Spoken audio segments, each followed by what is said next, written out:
いらっしゃいませ、ヴィンテージデニムアドバイザー藤原です。先日自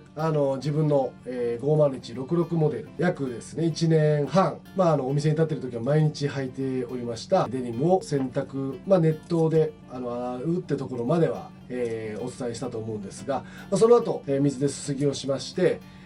脱水をして筒状に、干して洗濯が完了しました。汚れ含めてどうなったかを、お見せしたいと思います。こちらになります。熱湯で洗って、すすぎをして乾かしたという状態です。股のリペアは入れていただいたんですが、ここら辺ですね、ちょっと太もものこのひげのライン、ここに少しダメージと、あとこのやっぱ膝から下に抜けるこのラインのところにやっぱダメージが出てしまったかなと。あとこのやっぱり股の、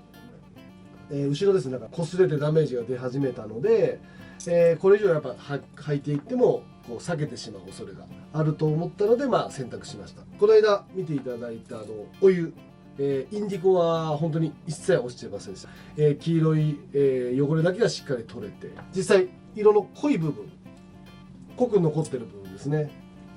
こういうところとかこういうところっていうのはほぼほぼ色変わっておりません。特にこの太ももあたりについていた、ちょっと黒いと言いますか汚れが実際こうあったんですけど、その辺はやはりビヨンデックスの効果か黄ばみみたいなのが取れてます。結構しっかり紺色と白のこのメリハリができたかなと思います。前の、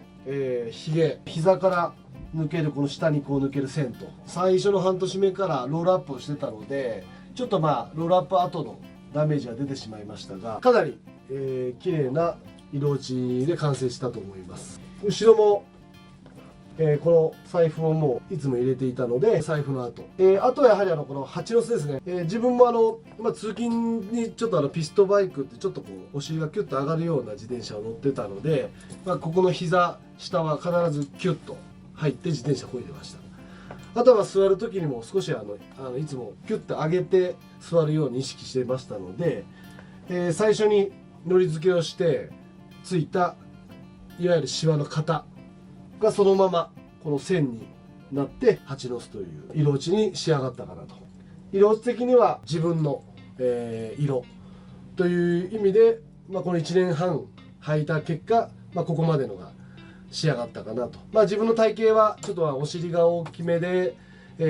これ腰回り僕ジャストサイズで履いたんですけれども、どうしてもちょっとお尻が引っかかってしまい、少しここにゆとりがありました。ちょっとゆとりがあった分、ちょっとこの蜂の巣自体がもう少しピタッというサイジング、ビタッっていうサイジングであれば、もうちょっとこの辺から蜂の巣がついたかなっていうのもありますけど、綺麗な落ち方にはなったので、かなり、いい出来かなと。やはりデッドストックから、きちんと洗濯してあげて、のり付けをして、本当に履ける限りですね、ちゃんと時間を使って、一番あれなのが1回も洗わないっていうことが一つのポイントになっちゃうんですけれども、1年半履き込んだ結果、これだけの色落ちで完成しました。少しですねこう映像画像じゃ分かりづらい部分もあるんですけど、しっかり汚れていた部分っていうのは取れております。しばらくちょっと履かないように、ちょっとこのままの状態で取っておこうかなと思います。これからものり付け等はうちのお店の方でお受けできるように体制は整えてますので、のり付けして実際どういう色落ちになるんだっていうよく言われるんですけど、こういう形に結果だったので、ガンガン本当に履いて自分の色落ちっていうのを作ってもらえたら、嬉しいなと。やっぱヴィンテージデニムの